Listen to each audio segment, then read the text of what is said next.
Let's see the question. बेटा क्या बोलता है क्वेश्चन? आपसे बोला गया है कि नंबर ऑफ एलिमेंट बताओ, इस एन की कितनी ऐसी वैल्यू हैं जो इसको सेटिस्फाई करती हैं, यहाँ रखने पर इसको सेटिस्फाई करती हैं। तो ऐसे तो वैसे 100 आंसर है, 100 से कम ही आएगा, बहुत सारी वैल्यू थोड़ी सेटिस्फाई नहीं करेंगी, है ना। देखें तो क्या 11 की पावर एन और इसका लिखा है ना प्लस, अच्छा इसको इधर ला लें क्या, ग्रेटर देन है, अभी देख लेते हैं। बाइनोमियल लग जाएगी इसमें, अगर आप ध्यान से देखो कंसेक्यूटिव है ना। अगर मैं 9 को इधर ला लूँ तो 11 की पावर एन माइनस 9 की पावर एन ग्रेटर देन 10 की पावर एन।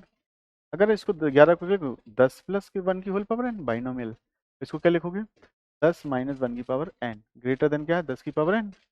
अब दोनों को सम करोगे तो ऑड वाले कट जाएंगे, इवन है ना। अरे इन दोनों को ऐड करोगे फिर सब्ट्रैक्ट करोगे तो क्या आएगा, ऑड वाले क्या हो जाएंगे, इवन वाले कट जाएंगे तो ऑड वाले बचेंगे। तो कितना बचेगा, टू टाइम्स ऑफ कितना बचेगा, एन सी कितना बचेगा 1, और कितना बचेगा 10 की पावर कितना बचेगा n-1, ऐसे ही बचेगा। और कितना आ जाएगा, ऐसे चलता जाएगा, फिर कितना आएगा NC3 और 10 की पावर क्या है n-3, ऐसा चलता जाएगा। अरे चलता जाएगा कि नहीं चलता जाएगा। और अगर आप ध्यान से देखो 10 की पावर n आएगा, ये कहाँ से है, देखो इसका फॉर्मूला खोलोगे आप, तो फॉर्मूला खोलोगे क्या फॉर्मूला होता है, क्या आएगा 10C0, ये सब चलते जाएंगे ना। 10C क्या आएगा मैं लिख देता हूँ, ये तो NC0 आएगा, 10 की पावर n आएगा, फिर अगला क्या आएगा NC1 आएगा, 10 की पावर n-1 आएगा। इसका बाइनोमियल एक्सपेंशन समझ पा रहे हैं ना मैं क्या बोल रहा हूँ, ये बाइनोमियल एक्सपेंशन है, ठीक है।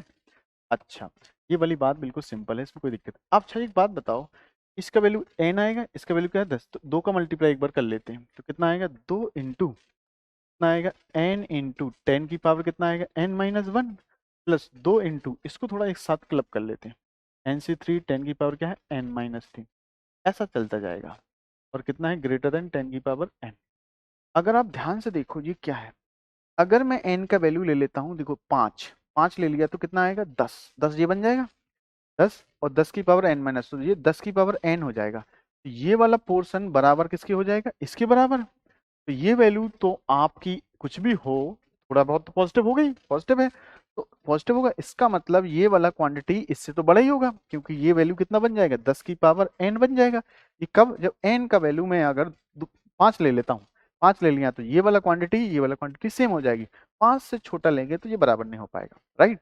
इसका मतलब आपको क्या करना है, ये वाला पोर्शन ज्यादा करना। तो यहाँ पे n की वैल्यू आप देखो 5 जैसे ही रखोगे तो कितना हो जाएगा, ये 10 और 10 की पावर कितना हो जाएगा 4, तो 10 की पावर 5 बन जाएगा, और ये 10 की पावर 5 और ये कुछ क्वांटिटी ऐड में है इससे, तो 10 की पावर 5 प्लस समथिंग तो बढ़ ही जाएगा इससे। तो मतलब वो 5 रखने से चालू हो जाएगा, 5 रखो या 6 रखो 7 रखो तो ज्यादा ही आएगा, अप टू कितना 100 तक।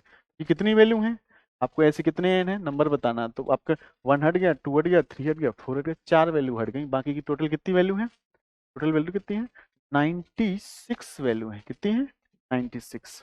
कंसेप्ट क्या है, बाइनोमियल का लगा, आपको पता है बाइनोमियल ना, बाइनोमियल एक्सपेंशन बहुत आसान है। कौन सा बाइनोमियल एक्सपेंशन, अगर आपको जैसे a प्लस बी की होल पावर n क्या होता है NC0, है ना, कितना आएगा a की पावर n क्या आ जाएगा NC1, a की पावर n-1, a की पावर 1, ऐसा चलता है। ये एक्सपेंशन का यूज करो, दोनों को एक बार ऐड करा, ठीक है। आई होप आपको समझ में आ गया, थैंक यू सो मच।